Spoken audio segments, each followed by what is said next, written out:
Bharatiya Janata party को और नरेंद्र मोदी जी को डर सता रहा कि 4 तारीख को हमें मैंडेट नहीं मिलने वाला और वो मोहन भागवत के दबाव में आरएसएस के डर से उन्होंने अपना एक आखिरी एजेंडा को पूरा करने का प्रयास किया। दिन नहीं भूले चंद्रबाबू नायडू जो आंसू के घूंट पी पी के आंसू बहा करके आंध्रा के जेलों में गुजारा है, भूले नहीं है अभी तक नीतीश कुमार जी, जिन्हें ईडी और सीबीआई लगा करके बिहार के लोकतांत्रिक सरकार को अपदस्थ किया गया। एक कदम भी इन्हें नहीं चलने देगी। चारों खाना चीत हो जाएंगे नरेंद्र मोदी जी। पहले दूध का दूध और पानी का पानी करा लो। नीट में आखिर राज क्या है? नीट किसके लिए किया गया?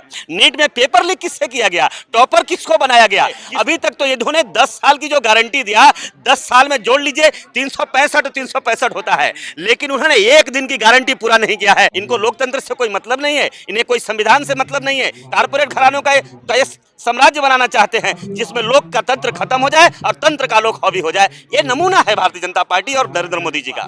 जब जब इस देश के इतिहास के पन्नों पर कालिख पोतने का जब इनको एनर्जी हुआ, तब तब इन्होंने देश और संविधान के साथ छेड़छाड़ किया। नमस्कार, आप देख रहे हैं नेशनल दस्तक। मैं हूं रंजय कुमार। और जिस तरह से देश में चुनाव हुए, चुनाव में संविधान बचाने की लड़ाई के नाम पे चुनाव लड़ा गया, चुनाव खत्म हो गए और चुनाव के रिजल्ट जो 4 जून को आने वाले थे, ठीक उसके एक दिन पहले रातों रात 3 जून को जो है बाबा साहब भीमराव अंबेडकर की मूर्तियां वहां से हटा दी गई। साथ ही साथ महात्मा गांधी, शिवाजी की भी मूर्तियां वहां से हटा दी गई है। और यह काम जो है ठीक चुनाव के रिजल्ट आने के एक दिन पहले हुआ। और इन्हीं सब मुद्दों पर आज हमारे साथ बातचीत करने के लिए हमारे साथ मौजूद हैं social activist Rajendra Yadav ji. Sir, आपका स्वागत हमारे चैनल पर। आपको भी बहुत बहुत धन्यवाद। जय भीम। सर, क्या कहना चाहेंगे? पूरा चुनाव संविधान बचाने की लड़ाई के नाम पे लड़ा गया और चुनाव के रिजल्ट आने से ठीक एक दिन पहले 3 तारीख को जो है मूर्तियां हटा दी गई बाबा साहब भीमराव अंबेडकर की, वो भी उस समय में जबकि कई विश्व के अन्य देशों में इनकी मूर्तियां लगाई जा रही है। देखिए, ये मामला जग जाहिर है। भारतीय जनता पार्टी को और नरेंद्र मोदी जी को डर सता रहा था कि 4 तारीख को हमें मैंडेट नहीं मिलने वाला है। जनता नकार दिया है और वो मोहन भागवत के दबाव में आरएसएस के डर से उन्होंने अपना एक आखिरी एजेंडा को पूरा करने का प्रयास किया। और इस तरह का इनका जो प्रयास है वो पहली प्रयास नहीं है। आपने देखा होगा जब देश में कुछ ऐसे जब अराजकता पैदा करना था, देश में संविधान को तार तार करना था, संविधान के रास्ते से हटाकर मनुवाद के रास्ते से जब देश को ले जाना था, तो दिन को भी याद करिए जो 1/3 से ज़्यादा सांसदों की सदस्यता को भी इन्होंने रद्द किया था। वो भी देश जानता है। और भी मैं बता दूं, आनंद दिन में जब लैंड एक्विजिशन बिल लाना था, जरा उस पर भी देश की जनता को बताइए।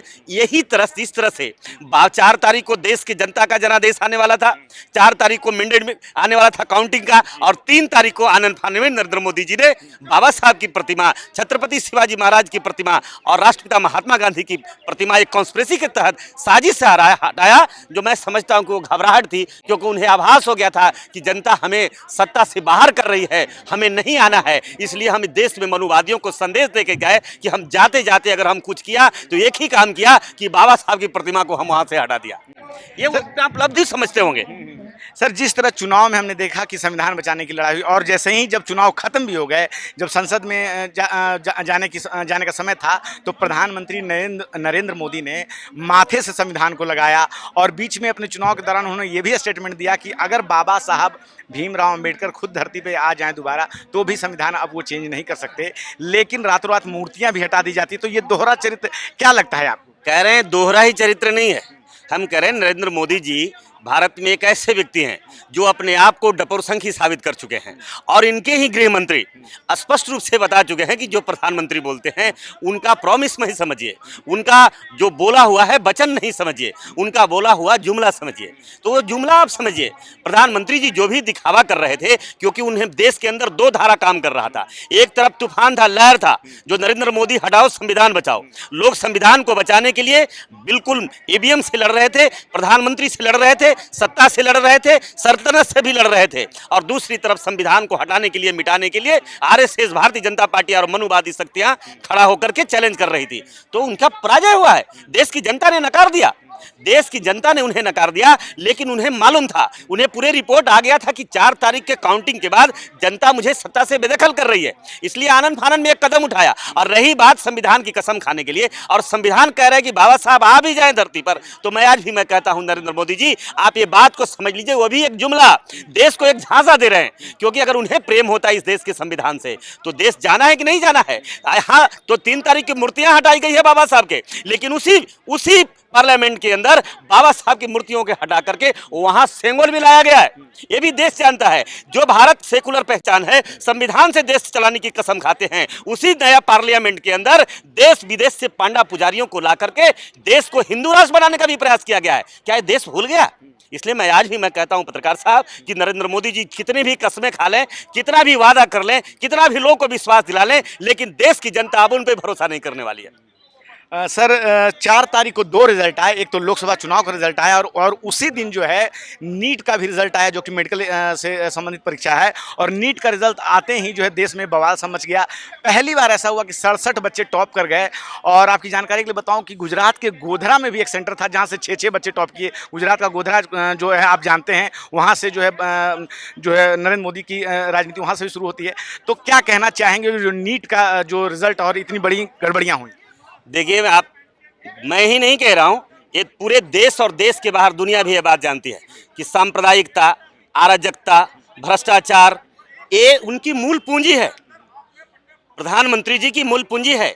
ये देश को सिर्फ संविधान से चलाए हैं कि नहीं चलाए हैं, देश के संविधान के साथ ये क्या किए हैं, मामला सिर्फ वही नहीं है, ये पूरा देश जानता है। और पता लगा लीजिए, एक जांच ये भी हो जाना चाहिए कि जो उसके नेतृत्व में, जिसके जिम्मेदारी में नीट दे दिया गया था, जो नीट का देख रेख मॉनिटरिंग कर रहा था, उस व्यक्ति पर सबसे बड़ा, विश्व का, भारत का सबसे बड़ा स्कैंडल का आरोप, व्यापम का आरोप लगा हुआ है। और एक सुनियोजित साजिश के तहत ये काम किया गया है, और जिसमें कारपोरेट घरानों के बेटों को ये नीट में करके सर्वोत्तम अंक दे करके देश के बहुजन समाज के बच्चों को रोकने का एक बहुत बड़ा प्रयास किया गया है। मैं स्पष्ट रूप से कह देना चाहता हूं, अगर जांच कराना है, प्रधानमंत्री जी, अगर देश का भरोसा जीतना चाहते हो, अगर देश की भावना को अगर सम्मान करना चाहते हो, संविधान को अगर थोड़ी सी भी इज्जत अगर आप करते हो, तो मैं एक ही बात कहूंगा कि पहले दूध का दूध और पानी का पानी करा लो। नीट में आखिर राज क्या है? नीट किसके लिए किया गया? नीट में पेपर लीक किससे किया गया? टॉपर किसको बनाया गया? किसके दबाव में बनाया गया? और इसके तार कहां कहां जुड़े हुए हैं, ये देश को बताना चाहिए प्रधानमंत्री जी को, क्योंकि 14 दिन गुजर गए हैं और एक एक दिन की बात है। अभी तक तो इन्होंने 10 साल की जो गारंटी दिया, 10 साल में जोड़ लीजिए 365 होता है, लेकिन उन्होंने एक दिन की गारंटी पूरा नहीं किया है। इसलिए मैं कहता हूं 14 दिन की भी गारंटी इनकी हास्यास्पद होते जा रहा है, जुमला बनते जा रहा है। तो नीट में जो स्कैम हुआ है, एक जांच कमेटी बनाई गई है और उसका जो मुखिया जो बनाया गया है, वो भी प्रदीप जोशी को ही बनाया गया। हम कह रहे हैं कि प्रदीप जोशी जी के बनाने से स्पष्ट साबित कर दिया कि चोर का जांच डाकू कर रहा है। चोर का जांच को डाकू अगर करे, इससे देश कभी भरोसा नहीं कर सकता है। हम आज भी मैं कहता हूं, अगर कराना ही है तो आप संसदीय कमेटी से कराइए, आप इस देश की बड़ी कोई न्यायिक कमेटी से बनाइए, आप सुप्रीम कोर्ट के जजों की कमेटी बनाकर कराइए, हम उस पर विश्वास करेंगे। लेकिन चोर का जांच डाकू से कराएंगे, इस पर हम भरोसा कभी नहीं कर सकते। संसद का सत्र चल रहा है सर, और अभी जो है आज जो है राजस्थान के बांसवाड़ा से नवनिर्वाचित सांसद हैं राजकुमार राउत, और वो ऊंट से संसद जाना चाहते थे, लेकिन दिल्ली पुलिस ने उन्हें रोक दिया। लेकिन हमने पहले देखा है कि वाजपेयी जी, जो कि पूर्व प्रधानमंत्री भी रहे हैं, उन्होंने बैलगाड़ी से भी संसद में गए हैं, लेकिन इनको पशु क्रूरता के नाम पे रोक दिया गया। तो क्या लगता है, ये जो प्रशासन में मनुवाद है वो काम कर रहा था या कोई और सोच थी? नहीं, देखिए, मैं स्पष्ट रूप से आपको बताना चाहूँगा कि वाजपेयी जी को अगर जिस तरह से आज विपक्ष को रोका है, विपक्ष मुक्त करने का प्रयास किया है, पार्लियामेंट में जिस तरह से सदस्यता किया है, समाप्त किया है, जिस तरह से नूहू को देखा है, जिस तरह से मणिपुर को इन्होंने देखा है, बड़े करीब से स्क्रीन पर देखा है, नग्न तस्वीरें देखा है, क्रूरता वहाँ देखा है, वहाँ यानी बेटियों को नग्न होते देखा है और बलात्कार देखा है, लेकिन उसके बाद भी सरकार के चेहरे पर थोड़ी भी सितम नहीं आई। सरकार की आंख की पलकें नहीं झुकी। हम कह रहे हैं कि कुछ समय में अगर कांग्रेस पार्टी की सरकार थी और भारतीय जनता पार्टी के सांसद जब बैलगाड़ी पर यात्रा करते थे, पार्लियामेंट में अंदर थे, क्योंकि वो लोकतंत्र के सम्मान करने वाली सरकार थी। और आज ये जो है लोकतंत्र को गला घोटने वाली ये सरकार है। इनको लोकतंत्र से कोई मतलब नहीं है, इन्हें कोई संविधान से मतलब नहीं है, क्योंकि ये इस देश में साम्राज्य पैदा करना चाहते हैं, साम्राज्य जो बनाना चाहते हैं, अडानी अंबानी का साम्राज्य बनाना चाहते हैं, कारपोरेट घरानों का साम्राज्य बनाना चाहते हैं, जिसमें लोक का तंत्र खत्म हो जाए और तंत्र का लोक हावी हो जाए। ये नमूना है भारतीय जनता पार्टी और नरेंद्र मोदी जी का। सर 1 जुलाई को भारतीय न्याय संहिता, जो नई न्याय संहिता है, वो लागू होने वाली है। जबकि ये कानून जब पास हुए थे संसद में, उस समय 143 सांसदों को निलंबित कर दिया गया था। तो इसको लेकर कांग्रेस के नेता और भी कई लोग जो इस बात को लेकर कह रहे हैं कि इस कानून की फिर से समीक्षा होनी चाहिए। हम कह रहे हैं कि बिल्कुल एक काला कानून है और इसके पहले भी मैंने कहा कि जब जब इस देश में मनमाना करना हुआ, जब जब लोकशाही को कमजोर करना हुआ, जब जब इस देश के इतिहास के पन्नों पर कालिख पोतने का जब इनको मर्जी हुआ, तब तब इन्होंने देश और संविधान के साथ छेड़छाड़ किया, तब तब इन्होंने देश की लोकतंत्र की मर्यादा और संविधान की मर्यादा को भूल करके काम करना शुरू किया है। और फिर से ये मामला 370 ही नहीं है, मामला सिर्फ एनआरसी नहीं है, मामला सिर्फ सीडब्ल्यूए ही नहीं है, मामला आज भी जो कह रहे हैं जिस कानून की आप बात कर रहे हैं फिर एक बड़ी साजिश करने के पक्ष में है। लेकिन आपको मैं बोल रहा हूं अब वो दिन नहीं है, हुई भूल, अब जनता ने कहा हुई भूल से हुई भूल, अब न चुनेंगे कमल के फूल, तो आज वही एक मामला आ गया है। अब भारतीय जनता पार्टी को विपक्ष इतना मजबूत है, इतना मजबूत ताकत से उभर के आई है विपक्ष कि एक कदम भी नहीं चलने देगी। मैं दावे के साथ मैं कहता हूं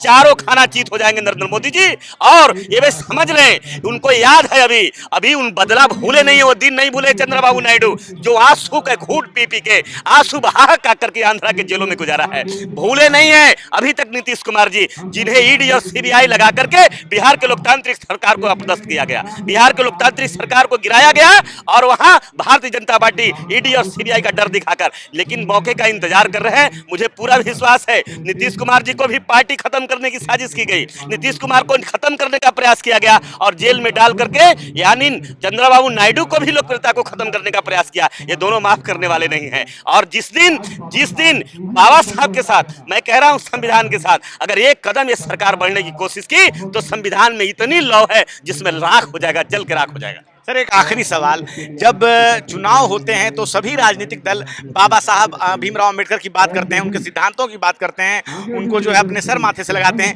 लेकिन चुनाव खत्म होने के साथ ही जो है संसद के प्रांगण से उनकी मूर्तियां रातों रात हटा दी गई, क्या कहेंगे? कह रहे हैं मूर्तियां जो हटाई गई है, मैं कह रहा हूं आपको बहुत जल्द ही खबर मिलेगा और एक खुशखबरी आपको मिलेगा कि कुछ ही दिन में सड़क से संसद तक लोग आएंगे। ये कितने दिन की घटना है? 3 तारीख को मूर्तियां, आज सुप्रीम कोर्ट के सारे नामी वकील यहाँ खड़े हैं, कई संगठन के लोग हैं, कल भी यहाँ पर बड़ा प्रोटेस्ट होने वाला है, लगातार कार्यक्रम हो रहा है, कई राज्यों से और लोग आकर के लोग इस आंदोलन को चलाने वाले हैं। अभी तो मजबूत सड़क भी है और संसद भी दोनों मजबूत है। देश की जनता तय करेगी और बहुत जल्द ही बाबा साहब जहां थे वहीं स्थापित होंगे, छत्रपति शिवाजी की वही जगह जहां थी वहीं मिलेगी, राष्ट्रपिता महात्मा गांधी जी को भी वो जगह मिलेगी। मुझे पूरा विश्वास है, लोकतंत्र और संविधान में विश्वास है। सर आप हमसे बात की, बहुत बहुत शुक्रिया सर। आपको धन्यवाद। तो आपने सुना राजेंद्र यादव जी को, जो कि सोशल एक्टिविस्ट हैं, और इन्होंने जो संसद के प्रांगण में बाबा साहब भीमराव की मूर्तियां हटाई गई उन पे अपनी बात रखी और ईवीएम को लेके और देश में मोदी सरकार की नीतियों पे उन्होंने बात की। क्या है आपकी राय इस पूरे बातचीत पे? आप अपनी राय हमें जरूर बताएं। मैं रंजय कुमार, कैमरामैन आशीष के साथ नेशनल दस्तक। धन्यवाद। नेशनल दस्तक की आपसे गुजारिश है कि अगर इसको बचाना चाहते हैं तो नेशनल दस्तक को सब्सक्राइब करने के लिए रेड कलर के सब्सक्राइब बटन को दबाएं, फिर बेल आइकन की घंटी दबाएं।